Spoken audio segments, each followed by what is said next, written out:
very preliminary information. That's all we have right now, but happy to take any questions. Did the deputies see the rifle in question? So that's all part of the investigation. I know that a semi-automatic rifle was recovered behind the door where the deputy saw the person reaching. I did see that video, and it's clear that the person is reaching for something, and there was a rifle found behind that door. Have you had an encounter with this man before on those prior calls for DV?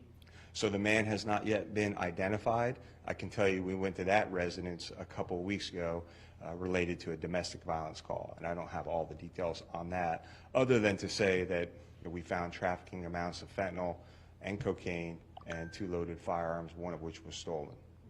Just to clarify, I know you said this, but the man who was involved with what happened today, he's not necessarily related to the domestic violence call. He just happened to go to that house previously.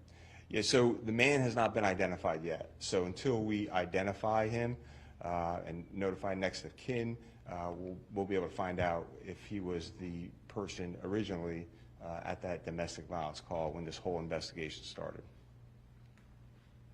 Everybody good? At the first domestic violence incident, though, when you found the trafficking amounts of fentanyl, was that stuff taken out and arrests made, or that was left there and then the warrant had to be?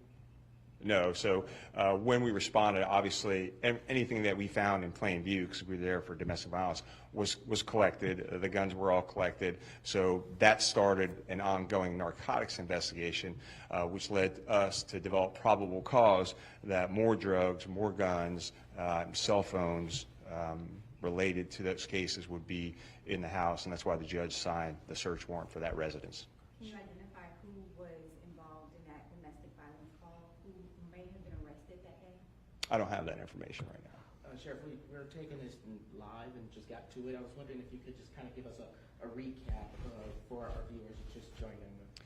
Yeah, so today at 2:19 p.m., our SWAT team responded to 5614 Lejeune Drive to serve a drug search warrant. They entered the residence. While inside, they encountered a man who was reaching behind a door where a rifle was eventually located. One deputy fired his service weapon, striking the man. Our deputies rendered first aid. He was later transported to a hospital and pronounced dead. Again, we were there 2 weeks ago for a domestic violence call where we found drugs, trafficking amounts of fentanyl and cocaine, a stolen firearm, as well as another gun. That led to a narcotics investigation. We were able to get a search warrant to search for more drugs and more weapons related to that ongoing narcotics investigation. Was there anybody else in the house at the time? There was no one else in the house at the time. Did deputies give a verbal warning to the man before the shots were fired? I heard multiple verbal warnings as they entered the house and while they were inside the house. They clearly said, SWAT team, search warrant, hands up, numerous times on a loudspeaker. Sheriff, can you tell us why SWAT teams are the ones that execute these kind of warrants? Yeah, so the reason we use SWAT teams is because this case just illustrates how dangerous this is for our deputies. You know, going into a home where we know guns, loaded guns, have already been recovered, where we know trafficking amounts of fentanyl and cocaine have already been recovered. So that's why we used our SWAT team, highly trained individuals who are trained specifically to do this, to help safely clear these households, have people come out peacefully and surrender peacefully.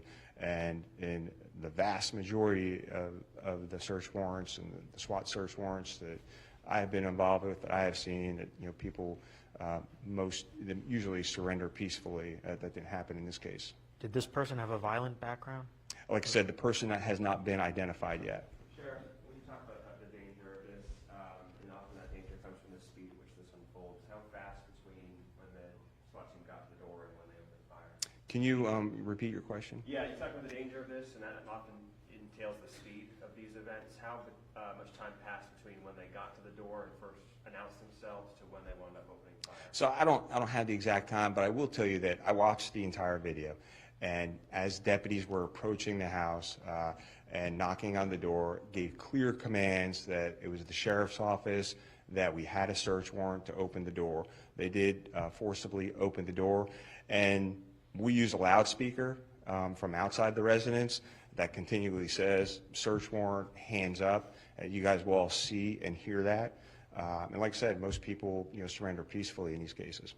Anything else you can tell us about the weapon? Was it modified in any way? Or- I couldn't tell. To me, it looked like your standard semi-automatic rifle.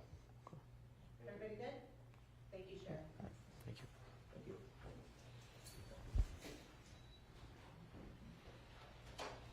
About 15 minutes away. Oh, okay.